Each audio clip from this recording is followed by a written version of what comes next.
plus grands et les plus beaux devant lesquels tout genou fléchit. Mais il était aussi homme. Jésus était homme. Il était certes 100% Dieu, mais aussi 100% homme. Regardez comment Luc commence à présenter Jésus. Parce que l'évangile de Luc a été écrit par ce monsieur qu'on appelle Luc. C'est la même personne qui a aussi écrit le livre des Actes. Au fait, le livre des Actes des Apôtres, c'est la continuité du livre de Luc. Il était en train d'écrire à un certain Théophile. C'était un païen jadis qui avait cru. Apparemment, c'était un homme de rang élevé. Alors, Luc lui parlait de Jésus, c'était un nouveau disciple. Et écoutez comment est-ce que Luc commence, dans Luc chapitre 1. Plusieurs ayant entrepris de composer un récit des événements qui se sont accomplis parmi nous, suivant ce que nous ont transmis, ceux qui ont été des témoins oculaires, dès le commencement, sont devenus des ministres de la parole, il m'a aussi semblé bon, après avoir fait des recherches exactes sur toutes ces choses, depuis leur origine, de te les présenter par écrit, d'une manière suivie, excellent Théophile. Donc Luc est un livre de faits, un livre historique, un livre des événements. Luc n'a pas dit le Saint-Esprit m'a apparu, Dieu m'a révélé pendant que je dormais. Non, il a dit je fais des recherches, des investigations. C'est-à-dire, une chose un peu comme ça, il vient. On a dit que Jésus habitait à Nazareth. Ok, c'est ok. Voici la maison où ils habitaient, c'est là. Ok, la maison c'est ça, il est écrit. Ok. Il paraît qu'il était charpentier dans son pays. Effectivement, d'ailleurs cette maison-là, c'est eux qui ont bâti. Et ils disent, on a d'ailleurs ses frères et ses sœurs ici. On lui montre ses frères, ses sœurs. Parce que Jésus avait des frères et des sœurs. Oui, après Jésus, après que Marie l'amène à l'existence par la naissance, Joseph et Marie ont eu des enfants, Jose et des sœurs. Jésus était homme. Donc je m'imaginais un moment pendant qu'il dormait, son petit frère là piétinait. Vous savez, les familles africaines et asiatiques, là, beaucoup d'enfants, quand vous dormez là, dans une même chambre, je m'imagine qu'un jour ses frères, mais le roi dans le colo, lève ton pied, tu me piétines.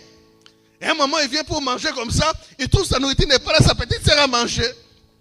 Oui, Jésus était effectivement homme 100%. Il était 100% homme. Quand les gens sont partis se faire baptiser, lui aussi est parti se faire baptiser comme tous les autres.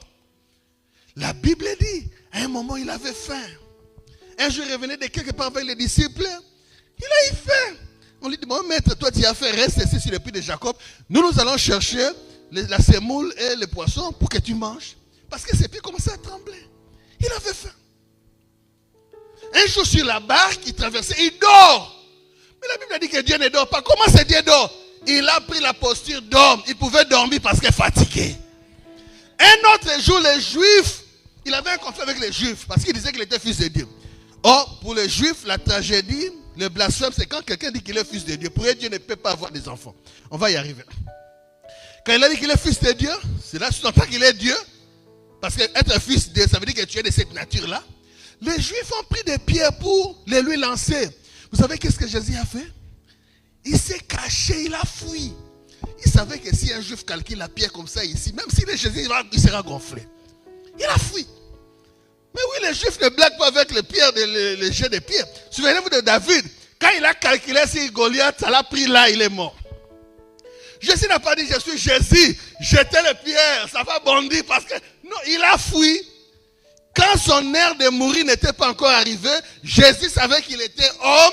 Un accident physique pouvait l'handicaper. Il le savait. Oui. Oui. La Bible souligne qu'il était charpentier avec son père. Il travaillait. Il n'a pas dit, je suis fils de Dieu. Le matin, je me réveille, il ouvre la bouche. Père céleste, que les anges envoient les dégénères. Et non, non. Il savait que si tu ne travailles pas, tu ne manges pas. Il travaillait. Je m'imaginais un moment, quelqu'un vient, Jésus, on a besoin que tu fasses pour nous quelque chose. Je dis, bon, c'est 150 euros. Non, me dit, papa, on a 90. Non, 150 bien, je ne ferai pas. Oui. Parce qu'il savait que pour manger, il faut travailler. Alléluia. Lorsqu'il était à Gethsemane, regardant ce qui allait lui arriver, la Bible a dit, la sueur est devenue comme des grumeaux de sang rouge, comme pour toi et moi. Lorsqu'on l'a flagellé, on l'a tué, c'était le vrai sang qui est sorti. C'était de vraies blessures. Parce que c'était un homme à 100%. C'était un homme à 100%, un homme à 100%. Jésus. Mais il est l'homme parfaite. Parfait. Au fait, l'homme qui a échoué, Adam, d'être le premier Adam qui a échoué de manifester l'humanité que Dieu voulait, Jésus est venu pour le parfaire et le montrer. Alléluia. Alléluia. Imaginez-vous, Jésus a vécu avec son épouse, parce qu'il est l'époux, l'église, ou bien tous ses disciples sont informats, ou bien constituent son épouse. Mais en aucun jour, on a vu Jésus-Christ frapper Marie de Magdala ou Pierre. Parce que Pierre était, comment on dit ça? Il n'écoutait pas. Il dit, vraiment Pierre là, je ne le supporte plus, il est têtu, je le chasse. Non, non.